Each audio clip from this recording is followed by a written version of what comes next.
Clash in Paris होने वाला है WWE का अगला प्रीमियम लाइव इवेंट, जो कि कुछ ही घंटों में होने वाला है। जब तुम ये वीडियो देख रहे होगे तो बहुत ही कम टाइम बचा होगा क्लैश इन पेरिस होने में। और इस बार जो क्लैश इन पेरिस का मतलब है कि WWE फ्रांस जा रही है। और जब लास्ट टाइम WWE फ्रांस गई थी, यानी कि बैकलैश फ्रांस हुआ था, और वहां पर भाई क्या ही मजे आए थे। मतलब WWE के रिंग में तो कुछ कमाल नहीं हुआ था, लेकिन अरीना वालों ने जो कमाल किया था, यानी कि क्राउड ने जो कमाल किया था, वो भाई आज भी हमें याद है भाई अच्छे तरीके से। भाई उस टाइम पर WWE ने थोड़ा सा कचरा कर दिया था कि भाई ना तो अच्छे मैचेस थे वहां पर, ना ही बड़े बड़े सुपरस्टार्स थे। लेकिन फ्रांस के क्राउड ने ये दिखा दिया था कि भाई वो किस केपेबल है, क्या चाहिए उन्हें, बड़ी चीजें चाहिए। तो इस बार भाई क्लैश इन पेरिस हो रहा है, फ्रांस में WWE दोबारा जा रही है। और इस बार जो है सबसे बड़े बड़े नाम जो है इस शो में अवेलेबल है मैचेस के लिए। Roman Reigns, John Cena, Seth Rollins, CM Punk, LA Knight, Jey Uso, भाई सबसे बड़े बड़े सुपरस्टार्स भाई जो करंटली टॉप लेवल पर ऑपरेट करते हैं, वो सारे सुपरस्टार्स अवेलेबल है भाई। लेकिन किसी चीज की कमी है तो भाई वो है एजे स्टाइल्स है, क्योंकि जब लास्ट टाइम बैकलैश फ्रांस हुआ था तो वहां पर एजे स्टाइल्स के लिए जो पॉप मिली थी, पता है ना भाई कैसे कैमरास शेक हो रहे थे, पूरी रिंग हिल रही थी भाई। क्राउड का जो रिएक्शन, जो क्राउड की जो आवाज थी भाई,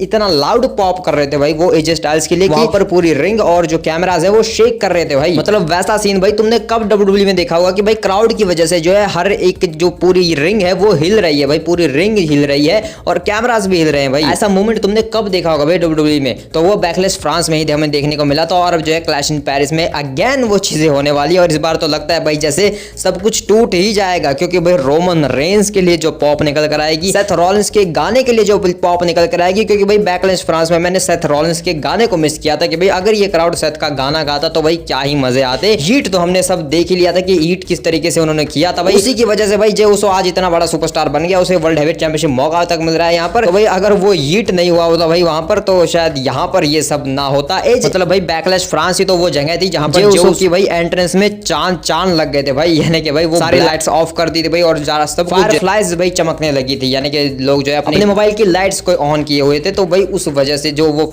उन्हें फायरफ्लाइज कहा जाता है भाई WWE की भाषा में, तुम सब जानते हो।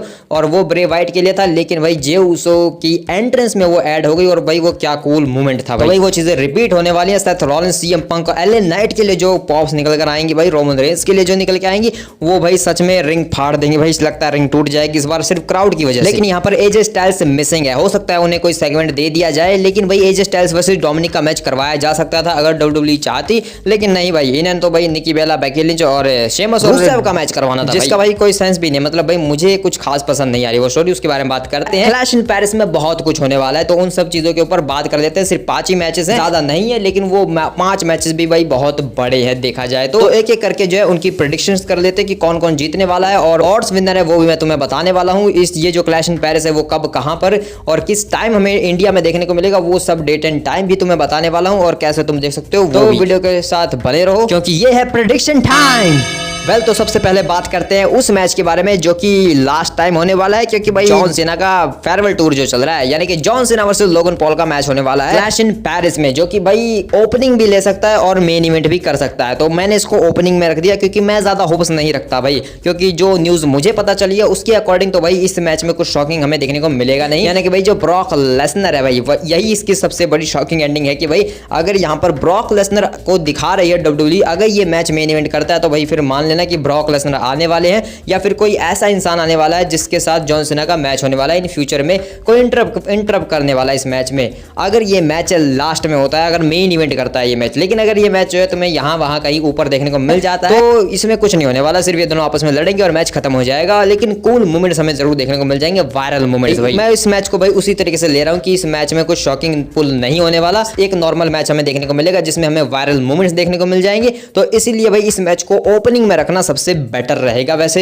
ओपनिंग तो रोमन रेंस भी कर सकते हैं, क्योंकि भाई उनके लिए जो पॉप निकल कर आएगी ना भाई, तो वो सबसे बेस्ट होगी। लेकिन शायद रोमन रेंस को बीच में रख देंगे तो ज्यादा बढ़िया रहेगा भाई, क्योंकि जॉन सीना का लास्ट टाइम है, तो भाई या तो उन्हें ओपनिंग करनी चाहिए या फिर मेन इवेंट करना चाहिए। इसलिए भाई मैंने जॉन सीना को ओपनिंग में रख दिया है भाई फिलहाल के लिए। लेकिन अगर कुछ शॉकिंग होगा तो भाई शायद मेन इवेंट करेगा, ओपनिंग जो है फेटल 4-वे मैच करेगा वर्ल्ड हेवीवेट चैंपियनशिप वाला, सेथ रॉलिंस वाला। तो भाई पहले इसके ऊपर बात करते हैं। John Cena versus Logan Paul का मैच होने वाला है। ऑब्वियसली भाई इस मैच को जीतने के लिए हाईली फेवरेट जॉन सीना चल रहे हैं और मेरी प्रेडिक्शन भी यहाँ पर ऑब्वियसली जॉन सीना ही रहने वाले हैं। एक शॉकिंग एंडिंग के तौर पर यहाँ पर लोगन पॉल किसी तरीके की चीप हरकत करके जीत सकते हैं, जो कि भाई फिर उस बात को साबित करेगा कि भाई जॉन सीना अगर अच्छा है तो भाई वो हारेगा, क्योंकि भाई जब से वो बेबी फेस टर्न हुआ है उसका वो अपने मैच हार ही रहा है। भाई हील टर्न उसने क्यों किया था? क्योंकि उसे मैच को जीतना था। अब वो जीत रहा था, लेकिन जैसे उसने बेबी फेस टर्न लिया वो अपने मैच हार गया भाई। और अब फिर से अगर वो हार जाएगा तो इसमें कोई बड़ी हैरानी वाली बात तो नहीं होने वाली, लेकिन फिर भी यहाँ पर जो है मेरी प्रेडिक्शन जॉन सीना के लिए रहने वाली है, क्योंकि लोगन पॉल को कौन ही जीतते हुए देखना चाहता है। अगर जीत गया तो भाई उसके ऊपर टमाटर की बरसात हो जाएगी। लेकिन फिर भी अगर इसकी एक शॉकिंग चीज देखी जाए कि लोगन पॉल कैसे जीत सकता है, तो भाई वो सिंपल सी बात है कि इंटरप्शन भाई,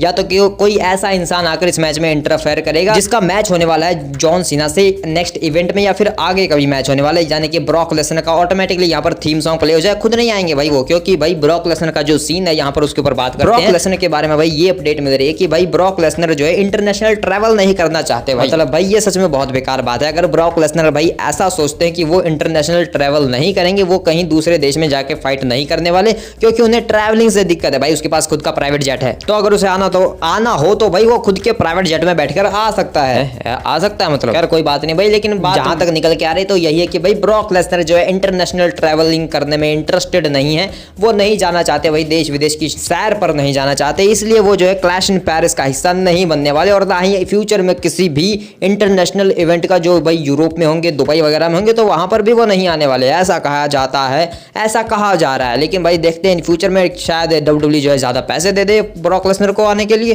तो फिर वो आ जाए। लेकिन भाई जहां तक मुझे लगता है तो भाई फिर ब्रॉक लेसनर बहुत कुछ मिस कर देंगे, क्योंकि भाई इंटरनेशनल क्राउड, या फिर कहूं भाई जो फ्रांस का क्राउड है भाई, स्पेशली फ्रांस का क्राउड भाई, वो सबसे लाउडेस्ट क्राउड है भाई WWE का करंटली भाई देखा जाए तो उसके सामने अगर ब्रॉक लेसनर नहीं आ रहे हैं तो भाई वो बहुत कुछ मिस कर रहे हैं भाई। सच में एक बहुत ही बड़ी एनर्जी वो मिस कर रहे हैं। अगर भाई ब्रॉक लेसनर वहां पर आए ना, तो भाई ब्रॉक लेसनर को और सबको ये पता चले कि भाई ब्रॉक लेसनर भाई कितना बड़ा नाम है, क्योंकि उसके लिए जो पॉप निकल कर आएगी भाई, जो रिएक्शन उसके लिए निकल कर आएगा भाई फैंस का, वो सच में भाई रिंग तबाह कर देगा। अगर फ्रांस वाले भाई अगर करेंगे तो भाई वो सच में सिर्फ कैमरास को हिलाएंगे नहीं भाई, फिर तो वो तोड़ ही देंगे सारे कैमरास सिर्फ चिल्ला के भाई। तो इसलिए भाई ब्रॉक लेसनर को यूरोपियन क्राउड या फिर फ्रांस के क्राउड के सामने देखने का सपना शायद सपना ही रह जाएगा भाई, कि वो उनके सामने आए और फिर उनका जो लाउड, जो उनके लिए जो पॉप निकल कर आएगी, वो देखना शायद हमारे नसीब में रहेगा ही नहीं, अगर ब्रॉक लेसनर ऐसा सोचते हैं। लेकिन भाई हो सकता है WWE जानबूझकर ऐसी अफवाहें फैला रही हो ताकि वो ब्रॉक लेसनर के रिटर्न को और उनकी अपीयरेंस को जो है छुपा के रख सके। तो मे भी भाई अगर मैच मेन इवेंट करता है तो भाई हमें मेन इवेंट में ब्रॉक लेसनर देखने को मिल जाएंगे, या फिर भाई हो सकता है कि थोड़ा कचरा भी किया जा सकता है हमारा, जैसे कि भाई सिर्फ ब्रॉक लेसनर की वो ट्यून को बजा सकते हैं, यानी कि उनका थीम सॉन्ग हिट कर दे और जिससे जॉन सीना डिस्ट्रैक्ट हो जाए और लोगन पॉल मैच को जीत जाए, ऐसा भी पॉसिबल हो सकता है, जिससे फिर भाई जॉन सीना भड़क जाएंगे, जॉन सीना अगले शो पर आएंगे, कॉल आउट करेंगे ब्रॉक लेसनर को, ब्रॉक लेसनर नहीं आएंगे, बाद में ब्रॉक लेसनर जो है धो देंगे जॉन सीना को, ऐसे करके भाई इनकी स्टोरी चली जाएगी रसल पलोजा तक भाई, उसके ऊपर भी बात करेंगे भाई। लेकिन फिलहाल John Cena versus Logan Paul के मैच में यही है कि भाई जॉन सीना जो है ऑड्स के अकॉर्डिंग जीत रहे हैं, मेरी प्रेडिक्शन के अकॉर्डिंग जीत रहे हैं, और एक शॉकिंग एंडिंग अगर ब्रॉक लेसनर आ जाते हैं, ये मैच मेन इवेंट कर लेता है, तो फिर यहाँ पर जो है लोगन पॉल जीत सकते हैं, वरना घंटा कोई चांस नहीं है लोगन पॉल के जीतने का, फिर तो वो अपनी प्राइम ड्रिंक लेकर निकल सकता है भाई सैर पर। खैर अब आगे चलते हैं, अगला जो मैच है वो है भाई Nikki Bella versus Becky Lynch for the intercontinental championship, women's वाली इंटरकॉन्टिनेंटल चैंपियनशिप, जहां पर बेकी लिंच चैंपियन है। निकी बेला जो है यहाँ पर शायद डेब्यू करने वाली है भाई एक 1-on-1 मैच में भी। मैंने अभी तक उनका जो है कोई 1-on-1 मैच नहीं देखा है जब से वो रिटर्न किया उन्होंने, तो भाई मजा आएगा भाई, देखने लायक होगा भाई कि निकी बेला कैसा परफॉर्म करेंगे रिंग के अंदर, और बेकी लिंच भाई कैसा डोमिनेट करेंगी भाई निकी बेला को। लेकिन भाई देखा जाए तो यहाँ पर निकी बेला को लोग जीतते हुए भी देखना चाहते हैं, क्योंकि भाई जॉन सीना तो जीत नहीं रहा भाई इंटरकॉन्टिनेंटल चैंपियनशिप, तो भाई निकी बेला ही जीत जाए, तो ऐसे करके भाई लोग निकी बेला को सपोर्ट कर सकते हैं इस मैच में। लेकिन भाई अगर सीधे सीधा देखा जाए तो भाई ऑब्वियसली भाई बेकी लिंच यहाँ पर जीतने के लिए ऑड्स के अकॉर्डिंग फेवरेट चल रही है, और मेरी प्रेडिक्शन भी जो है उन्हीं के लिए रहने वाली कि बेकी लिंच यहाँ पर रिटेन करने वाली है अपनी इंटरकॉन्टिनेंटल चैंपियनशिप, क्योंकि भाई वो एक बेहतरीन चैंपियन है ऑब्वियसली भाई, सेथ रॉलिंस की वाइफ जो है। शॉकिंग एंडिंग के तौर पर यहाँ पर भाई कोई इंटरफेयर हो सकते हैं यहाँ पर, या फिर अटैक हो सकता है बेकी लिंच के ऊपर, अगर इस मैच के बाद जब बेकी लिंच जीत जाएंगी, या फिर मैच के दौरान वो बेली हो सकते हैं, या फिर कोई और नई सुपरस्टार जिसे मैच चाहिए होगा इंटरकॉन्टिनेंटल चैंपियनशिप के ऊपर, भाई पता नहीं कौन होगा, पर फिलहाल यहाँ पर प्रेडिक्शन के अकॉर्डिंग यहाँ पर जो है बेकी लिंच ही रिटेन करने वाली है अपनी चैंपियनशिप को। इसके बाद शो का जो तीसरा मैच होना चाहिए वो है भाई Roman Reigns versus Bronson read, finally जो है मिड में होगा, बिल्कुल बीच में भाई, काफी मजा आएगा अगर ये मैच जो है मिड में होता है, क्योंकि उससे जो है एक स्टोरी बन रही है। क्योंकि जिस तरीके से मैं इस इवेंट को देख रहा हूँ, जहां पर फैटल 4-वे मैच जो है वो मेन इवेंट कर रहा है, तो यहाँ पर रोमन रेंस को थोड़ा ब्रेक तो चाहिए होगा ना भाई उसे मैच में घुसने के लिए। इसलिए भाई यहाँ पर रोमन रेंस का मैच जो है पहले ही निपटा देंगे दूसरे या तीसरे नंबर पर, या फिर ओपनिंग में भी करवा सकते हैं। डब्ल्यूडब्ल्यूई वालों को कुछ नहीं कहना भाई, वो बोलेंगे कि भाई चल तू लड़ ले, ऐसे करके भाई सारे मैच करवा देंगे भाई, वो उनका कुछ नहीं है। तो यहाँ पर रोमन रेंस फाइनली अपना ऑरा लेकर आएंगे और फिर उनका ब्रॉन्सन रीड से मैच होगा। पता है किस चीज के ऊपर? शूला फला के ऊपर। जी हाँ, शूला फला के ऊपर ये मैच होगा। पॉल हेमन इसमें काफी डिस्ट्रैक्शन पैदा करेंगे, लेकिन कुछ नहीं होने वाला भाई। पॉल हेमन को एक स्पीयर मिल जाए तो ज्यादा मजा आएगा। और भाई ब्रॉन्सन रीड की तो रीड फाइनली टूटने वाली है भाई। अब जब वो स्पीयर खा के भाई उसकी रीड टूट जाएगी, फिर वो कभी सुनामी नहीं दे पाएगा। तो भाई रोमन रेंस इस मैच को जीत जाएंगे, स्टैंड ऑल करेंगे, वी द वंस करके निकल लेंगे और क्या भाई, और अपने सारे जूते भी वापस ले लेंगे भाई। शूला फला को खुद ही पहनकर निकल जाएंगे भाई यहाँ से रोमन रेंस से। तो यहाँ पर ऑब्वियसली मेरी प्रेडिक्शन रोमन रेंस के लिए रहने वाली है और उसके अकॉर्डिंग भी वही जीत रहे हैं। कौन कहता है कि भाई ब्रॉन्सन रीड इस मैच को जीतना चाहिए? तो बस भाई यही होने वाला है इस मैच में। ब्रेकर आ गया तो भाई उसकी स्पीयर भी ब्रेक हो जाएगी भाई। तो इसके बाद जो शो के ऊपर चौथा मैच होगा वो होगा शेमस वर्सेस रुसेव। एक बैंगर आफ्टर बैंगर मैच होगा और ये शायद एक स्टिपुलेशन के साथ होने वाला है। तो भाई रुसेव वर्सेस शेमस का मैच हो रहा है और इसमें जो है रुसेव भाई हाईली फेवरेट चल रहे हैं इस मैच को जीतने के लिए, जो कि ऑब्वियसली भाई ऑड्स के अकॉर्डिंग वो जीतने के लिए फेवरेट चल रहे हैं, क्योंकि भाई उनका जीतने का सेंस बनता है। वो वापस आए हैं, उन्हें कोई मेजर विक्ट्री नहीं मिली अभी तक, ना ही उनका नाम जो है ज्यादा बना है जब से उन्होंने रिटर्न किया है। तो भाई ये एक बड़ी विक्ट्री हो सकती है शेमस के ऊपर। और भाई शेमस का क्या है, मतलब वो तो हारता ही रहता है आजकल, उसको तो भाई हील टर्न कर लेना चाहिए जहां तक देखा जाए, यही बेटर रहेगा भाई उसके। तो भाई शेमस वर्सेस रुसेव का मैच होने वाला है और इसमें जो है रुसेव जीत रहे हैं ऑड्स के अकॉर्डिंग। मैं भाई इसमें कुछ खास इंटरेस्टेड नहीं हूं भाई, क्योंकि ये दोनों बस आते हैं, लड़ते हैं, चले जाते हैं, लड़ते हैं, चले जाते हैं, ऐसे ही चलता रहता है भाई इनका। इसलिए भाई मुझे कुछ खास मजा नहीं आ रहा है इनकी फ्यूड में, क्योंकि मुझे थोड़ा ड्रामा वगैरह ज्यादा पसंद है भाई, इसीलिए। तो भाई इस मैच में मेरी प्रेडिक्शन भी यहाँ पर रुसेव के लिए रहने वाली है। रुसेव इतने टाइम बाद वापस आया तो भाई उसे जीतना तो चाहिए ना, और मैच हारता रहेगा तो भाई उसकी इमेज गिर जाए शेमस की तरह। वेल अब आगे चलते हैं, जो कि होने वाला शो का मेन इवेंट, यानी कि वर्ल्ड हैवीवेट चैंपियनशिप के लिए एक फैटल 4-वे मैच। सेथ फ्रिकिन रॉलिंस अपनी वर्ल्ड हैवीवेट चैंपियनशिप को डिफेंड करेंगे against versus the best in the world CM Punk versus the megastar LA Knight versus the main event Jey Uso. अब तो खैर फाइनली उसको मेन इवेंट मिल जाएगा अगर ये मैच जो है मेन इवेंट करता है, जो कि करेगा भाई। मेरी प्रेडिक्शन के अकॉर्डिंग शायद ये मैच जो है मेन इवेंट करेगा, जिस तरीके से मैं देख रहा हूँ भाई शो को, लेकिन ये ओपनिंग भी कर सकता है। लेकिन इस मैच में जो ये चारों होने वाले हैं और इनका फैटल 4-वे मैच होने वाला है। सेथ रॉलिंस के कॉर्नर में यहाँ पर Bron Breakker Paul Heyman obviously रहने वाले हैं। अगर पॉल हेमन को स्पीयर ना मिली भाई, अगर वो बच गए वहां पर, तो यहाँ पर आ जाएंगे भाई वो वर्ल्ड हैवीवेट चैंपियनशिप को लटकाकर अपने कंधों पर, वरना तो नहीं आने वाले। इसके बाद ये मैच होगा भाई, और इस मैच की प्रेडिक्शन यानी कि ऑड्स के अकॉर्डिंग अगर इस मैच को देखा जाए तो यहाँ पर सबसे कम चांस है भाई जे ऊसो का, और भाई ऑड्स के अकॉर्डिंग सबसे कम चांस है। और वो इसीलिए भाई क्योंकि लास्ट लास्ट रॉ था भाई इस क्लैश इन पेरिस से पहले, और वहां पर भाई वो अकेला स्टैंड ऑल कर गया, ठीक है। तो भाई वहीं से उसने दिखा दिया कि वो हारने वाला है, क्योंकि भाई लास्ट रॉ के ऊपर यानी कि लास्ट शो के ऊपर जो सबको धो धा के खड़ा होता है भाई कि मैं ही जीतूंगा, वो हार जाता है भाई, सबको पता है। उसके बाद जो नंबर 3 पर है वो है CM Punk best in the world, क्योंकि ऑब्वियसली भाई अभी तो जीता था भाई, फिर से जीत थोड़ी ना जाएगा इतनी जल्दी। और फिर नंबर 2 पर आते हैं एलए नाइट, जिनको मैं पर्सनली वर्ल्ड हैवीवेट चैंपियन देखना चाहता हूं भाई, लेकिन अभी तो नहीं होने वाला, क्योंकि भाई फिलहाल जो चैंपियन है सेथ फ्रिकिन रॉलिंस, वही नंबर 1 पर फेवरेट चल रहा है जीतने के लिए इस मैच को ऑड्स के अकॉर्डिंग, और वो मेरा भी फेवरेट है और मेरी प्रेडिक्शन भी उसी के लिए रहने वाली है, सेथ फ्रिकिन रॉलिंस। भाई भले इस मैच में कुछ भी हो जाए, लेकिन जीतेगा तो सेथ फ्रिकिन रॉलिंस ही, जैसे कि भाई हर मैच में रोमन रेंस जीत जाता था भाई अपने ब्लड लाइन वाले टाइम पे, ऐसे ही भाई। लेकिन अगर इस मैच को जो है मेन इवेंट में रखा गया है, सिर्फ फैटल 4-वे ना देखकर कुछ ड्रामा भी क्रिएट करना है यहाँ पर, तो यहाँ पर एक पॉसिबल चीज ये हो सकती है कि भाई ब्रॉन ब्रेकर मैच में भसड़बाजी करेगा, जिसे रोकने के लिए रोमन रेंस आएंगे, क्योंकि भाई रोमन ब्रीड की रीड तोड़ने के बाद भी जो है सुकून नहीं मिलेगा रोमन रेंस को। वो बोलेंगे कि भाई मुझे ब्रॉन ब्रेकर की भी जी उड़ानी है, तो इसलिए मैं आऊंगा। तो वो ब्रॉन ब्रेकर को साइड करने के लिए इस मैच में आएंगे, लेकिन जिससे थोड़ी गड़बड़ी पैदा हो जाएगी, क्योंकि उस मैच में भाई जे ऊसो, एलए नाइट और सीएम पंक भी होंगे, जिस वजह से यहाँ पर रोमन रेंस जो है गलती से या तो स्पीयर हिट कर देंगे सीएम पंक को, क्योंकि ब्रॉन ब्रेकर आगे से हट जाएंगे या सेथ रॉलिंस हट जाएंगे, और फिर सीएम पंक को स्पीयर लग जाए या फिर एलए नाइट को स्पीयर लग जाए, मतलब किसी को कुछ ना कुछ लग ही जाएगा रोमन रेंस की तरफ से, जो कि सीएम पंक होगा तो ज्यादा बेटर रहेगा, और उसकी वजह से भाई डिस्ट्रैक्शन पैदा होगा इस मैच में, जिस वजह से सेथ रॉलिंस इस मैच को जीत जीत जाएंगे। या फिर ये भी हो सकता है कि भाई सेथ रॉलिंस अपने द विजन फैक्शन में कुछ नया ऐड कर दे, कोई नया सुपरस्टार, ये भी पॉसिबल है।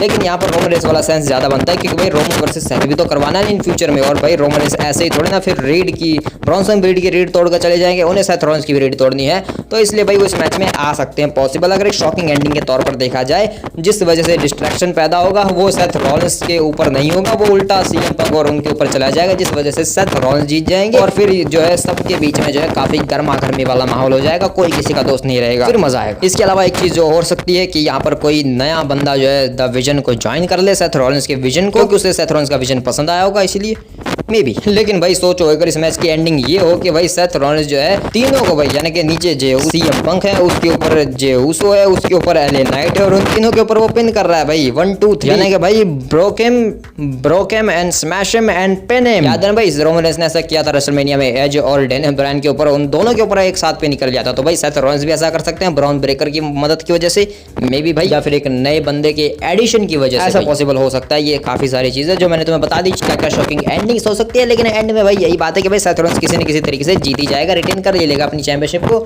और फिर ये जो शो है वो खत्म हो जाएगा। अगर जॉन सीना और लोगन पॉल का मैच इस मेन इवेंट करता है इस शो को, और अगर ब्रॉक लेसनर जो यहाँ पर आ रहे हैं तो फिर तो भाई यहाँ पर जरूर वो मैच मेन इवेंट करेगा, यानी कि लोगन पॉल और जॉन सीना वाला, और फिर ये वर्ल्ड हेवीवेट चैंपियनशिप वाला वो नंबर 1 पर चला जाएगा, यानी ओपनिंग कर लेगा। लेकिन भाई कुछ भी हो, लेकिन मजा आएगा भाई क्लैश इन पेरिस में, क्योंकि वहाँ का क्राउड काफी मजेदार होगा और सारे मैचेस जो है काफी बेहतरीन है भाई। सारे एक सुपरस्टार के लिए जो पॉप निकल कर आएगी, जो एनर्जी हमें देखने को मिलेगी, जो भी कुछ होगा भाई सच में बहुत मजा आने वाला है। मुझे ज्यादा वेट नहीं, अब मुझसे ज्यादा वेट नहीं हो रहा है भाई, तो भाई मजा आएगा भाई जो भी कुछ होगा, क्योंकि भाई जो भी कुछ डब्ल्यूडब्ल्यूई करेगी वहां पर क्लैश इन पेरिस में वो देखने में बहुत ज्यादा मजा आएगा। और अब आगे चलते हैं भाई, तो ये सारे वो मैच विनर्स है जो मैंने तुम्हें बता दिए, और कौन कौन जीत रहा है मेरी प्रेडिक्शन के अकॉर्डिंग, ऑड्स के अकॉर्डिंग, तुम्हारी प्रेडिक्शन के अकॉर्डिंग कौन जीत रहा है वो मुझे कमेंट में बताओ। अब मैं तुम्हें बता देता हूँ कि ये जो क्लैश इन पेरिस है वो कब कहां पर होने वाला है, क्योंकि ये क्लैश इन पेरिस होने वाला है यानी कि फ्रांस में होने वाला है, और क्योंकि इंडिया में जो इसकी डेट एंड टाइमिंग होती है वो थोड़ी गड़बड़ा जाती है, तो भाई अब गड़बड़ा नहीं रही है ज़्यादा,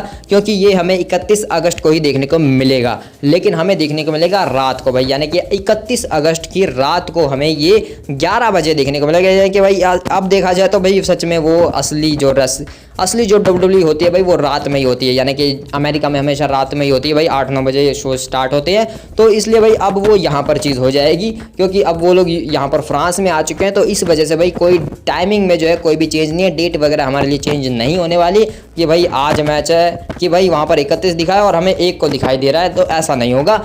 हमें जो है वहाँ पर 31 अगस्त को ही रात को 11 बजे हमें ये इवेंट देखने को मिलेगा। कहाँ पर देखने को मिलेगा? ऑब्वियसली भाई नेटफ्लिक्स के ऊपर, सोनी के ऊपर तो कब का बंद हो चुका है, तो इसे देखने के लिए तुम्हें नेटफ्लिक्स की सब्सक्रिप्शन लेनी पड़ेगी अगर अमीर ज़्यादा हो। लेकिन अगर तुम हो मेरी तरह गरीब आदमी तो भाई सिंपल सी बात है, गूगल खोलो और वहाँ पर फिर भाई कुछ साइट होंगी, वहाँ पर जाकर फ्री में देख सकते हो।